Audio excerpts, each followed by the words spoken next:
বিচার কি পেলেন অভয়া? এবং এই বিচার অর্থাৎ এই রায় সামনে আসার পর ঠিক 3টের পর থেকেই উত্তপ্ত হয়ে ওঠে গোটা কলকাতা। শিয়ালদা কোর্ট চত্বরে স্লোগানিং শুরু হয়, সহ নাগরিকরা তারা একে একে জমায়েত শুরু করেন এবং যারা সকাল থেকে ছিলেন তারা সেই লাইনে দাঁড়ায় এবং আবারও মিছিল শুরু হয়। যে মিছিল শিয়ালদা আদালত থেকে মৌলালি পর্যন্ত, সেই মিছিল যায়, মানববন্ধন হয়। আরও একবার রাজপথে দাঁড়িয়ে সহনাগরিকরা গলা ফাটিয়ে প্রশ্ন করে, কবে হবে বিচার আর কবে? সেই মুহূর্তে আমরা রিপাবলিক বাংলার প্রতিনিধি হিসাবে আমি সন্তু ছিলাম। আমি প্রশ্ন করেছিলাম কি বলবেন, তারা ঠিক কি বলছেন দেখুন।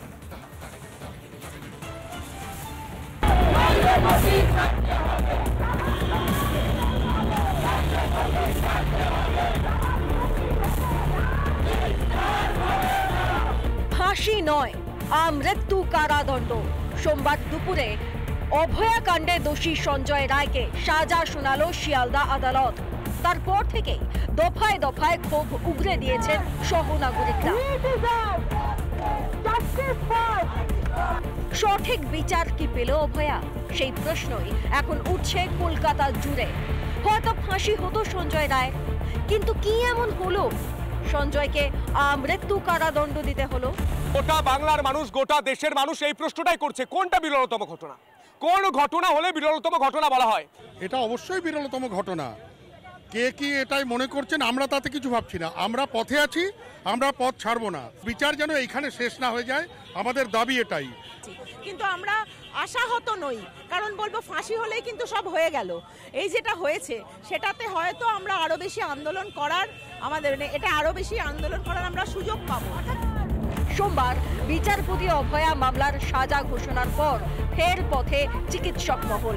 শিয়ালদা আদালত সাজা ঘোষণার পর এভাবেই ক্ষোভ প্রকাশ করলেন সিনিয়র থেকে জুনিয়র চিকিৎসকরা। এটা হতাশ হওয়া ছাড়া তো আর কিছু উপায় নেই। সুপ্রিম কোর্টের বিচারপতিও কিন্তু বলেছিলেন যে এটা বিরলতম ঘটনা। তারপরেও যেটা আজকে শুনলাম, যেটা নাকি rarest of the rare crime নয়, আমি জানি না কোনগুলো rarest of the rare crime, তবে আমার এখনও সুযোগ আছে হাইকোর্ট এবং সুপ্রিম কোর্টে অ্যাপিল করার। অভয়ের মা বাবা অলরেডি তারা হাইকোর্ট সুপ্রিম কোর্টে অ্যাপিল করেছে। সেগুলোকে লোপাট করার জন্য প্রশাসনের সর্বস্ব অংশ তাতে নিমজ্জিত হয়েছে। একটা উদাহরণ দেখেন, আমরা এই জন্য আবারও বলবো, যতই বলুক না কেন বিচার ব্যবস্থার উপরে সম্মান রেখেই বলবো, কোথাও গিয়ে আমরা দেখতে পাচ্ছি যেটা আমাদের প্রাপ্য সেটা পাচ্ছি না। আমাদের ঘরের মা বোনেরা কি করে সেফ থাকবে যদি প্রশাসন এরকম হয়, সিবিআই এরকম হয়? এর বিচার চাই, এর বিচার সঠিক বিচার হয়নি, এর বিচার চাই। সহ নাগরিকদের পাশাপাশি ক্ষোভ উগরে দিয়েছেন মুখ্যমন্ত্রী। আমাদের হাতে কেসটা থাকলে আমরা কিন্তু অনেকদিন আগেই ফাঁসির অর্ডার দিয়ে দিতে পারতাম, ফাঁসির অর্ডার করে দিতে পারতাম। But I am not satisfied, কারণ আমরা ফাঁসি হলে অন্তত মনকে সান্ত্বনা দিতে পারতাম। বিচারের নামে প্রহসন করা হয়েছে, এই মতে এখন পোষণ করছেন রাজনৈতিক নেতা থেকে শুরু করে সহনাগরিকরা। তদন্ত প্রক্রিয়াকেই দায়ী করছেন বিরোধীরা। কোর্টের রায়ের বিরুদ্ধে কিছু বলার অধিকার আমার নেই ভারত সরকারের মন্ত্রী হিসেবে, কিন্তু আমরা এই রায়ে খুশি নই। আমরা মনে করি এটা বিরল থেকে বিরলতম ঘটনা। সিবিআই এর আইনজীবী বলেছিল গতকাল, সিবিআই এর আইনজীবী বলেছিলেন বিরল থেকে বিরলতম ঘটনা এবং সর্বোচ্চ শাস্তি হওয়া প্রয়োজন। আমার মনে হচ্ছে সবই হলো, কিন্তু অতৃপ্তি যেন অসন্তুষ্টি আমার নিজের ব্যক্তিগতভাবে তার থেকে বার হতে পারছি না। আমার মনে হচ্ছে যেন যেটা আমরা আশা করেছিলাম সেটা ঠিক হলো না। সিবিআই এর তদন্ত নিয়ে আগেও অসন্তোষ প্রকাশ করেছিলেন নির্যাতিতার মা বাবা। অভয়াকাণ্ডে চার্জশিটে তদন্তকারী সংস্থা একমাত্র সঞ্জয়কেই দোষী চিহ্নিত করেছিল। আরজি করের প্রাক্তন অধ্যক্ষ সন্দীপ ঘোষ বা টালা থানার প্রাক্তন ওসি অভিজিৎ মণ্ডলকে তারা গ্রেফতার করলেও তাদের বিরুদ্ধে চার্জশিট দিতে পারেনি। নির্যাতিতার বাবা মা আদালতে জানান, একা সঞ্জয়ের পক্ষে এই ঘটনা ঘটানো সম্ভব নয় বলে তাদের মনে হয়। আরো কেউ কেউ এর সঙ্গে জড়িত থাকতে পারেন। সিবিআই এর আরো নিখুঁত এবং বিস্তারিত তদন্তের দাবি গোটা দেশে। রিপাবলিক বাংলা।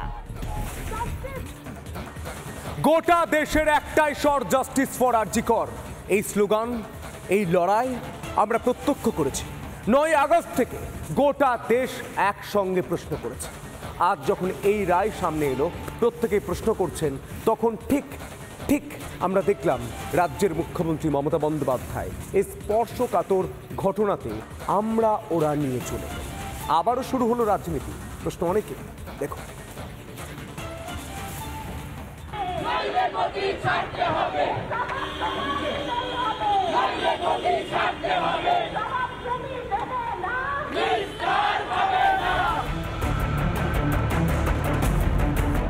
সোমবার অভয়া ধর্ষণ ও খুনের ঘটনায় সঞ্জয় রায়কে আমৃত্যু কারাদণ্ড দিয়েছে শিয়ালদহ আদালত। আদালতের রায়ে অসন্তোষ প্রকাশ করে ফের পথে নেমেছেন জুনিয়র ডাক্তার ও সহ নাগরিকরা। বিজেপি হোক বা কংগ্রেস, প্রত্যেকেই সঞ্জয় রায়ের মৃত্যুদণ্ডের আশা করেছিল। স্বাভাবিকভাবে তারাও হতাশ। তিনি যাবজ্জীবন কারাদণ্ড দিয়েছেন, সেটা তার এখতিয়ার, আমি সেটা নিয়ে প্রশ্ন করছি না। তো আমি বলি, সমাজ, জনগণ, পরিবার কেউ এই রায়ে খুশি নয়। আমি ব্যক্তিগতভাবে খুশি নয়। আমার মনে হচ্ছে সবই হলো, কিন্তু অতৃপ্তি যেন অসন্তুষ্টি আমার নিজের ব্যক্তিগতভাবে তার থেকে বার হতে পারছি না। আমার মনে হচ্ছে যেন যেটা আমরা আশা করেছিলাম সেটা ঠিক হলো না। আমি কোনো বিচারককে তো দোষ দিতে পারি না। মুখ্যমন্ত্রী মমতা বন্দ্যোপাধ্যায়ও রায়ে অসন্তোষ প্রকাশ করেছেন, কিন্তু তার পুলিশের হাত থেকে মামলাটি কেড়ে নেওয়ার শোক আজও ভুলতে পারেনি মুখ্যমন্ত্রী। বিচারের রায় নিয়ে আমি আমার কথা বলতে না। আমরা এটাই বলেছিলাম, আমাদের হাতে কেসটা থাকলে আমরা কিন্তু অনেক দিন আগেই ফাঁসির অর্ডার দিয়ে দিতে পারতাম, ফাঁসির অর্ডার করে দিতে পারতাম। সিবিআই এর তদন্ত নিয়ে সত্যি অনেক প্রশ্ন আছে, কিন্তু মুখ্যমন্ত্রী কিভাবে ফাঁসির অর্ডার করিয়ে দিতেন? বিচার ব্যবস্থাও তার হাতে। সঞ্জয় রায়ের বিরুদ্ধে যা তথ্য প্রমাণ সিবিআই দিয়েছে তাতে বিচারক মনে করলে মৃত্যুদণ্ড দিতেই পারতেন। সেই রায় নিয়ে বিতর্ক থাকতেই পারে, কিন্তু মুখ্যমন্ত্রী কিভাবে মৃত্যুদণ্ডের নির্দেশ করিয়ে দিতেন তা বোধগম্য হচ্ছে না রাজনৈতিক মহলেরও। রিপাবলিক বাংলা। মেদিনীপুর মেডিকেল কলেজে প্রসূতির মৃত্যু হয়েছিল 20 স্যালাইন কাণ্ডে। সেই ঘটনায় খোদ রাজ্যের স্বাস্থ্যমন্ত্রী, খোদ রাজ্যের মুখ্যমন্ত্রী বলেছিলেন এই দায় জুনিয়র চিকিৎসক, তাদের উপর শাস্তিমূলক ব্যবস্থাও নেওয়া হয়েছে।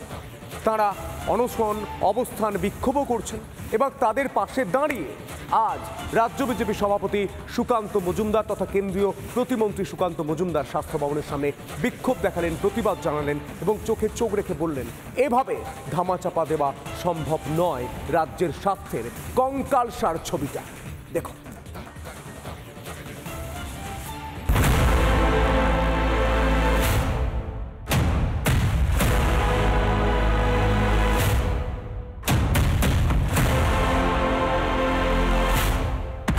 ক্রমশই পারদ চড়ছিল, 20 স্যালাইনে প্রাণ কেড়েছিল প্রসূতির। সেই অভিযোগে স্বাস্থ্য ভবনের সামনে অবস্থানে বসে বিজেপি।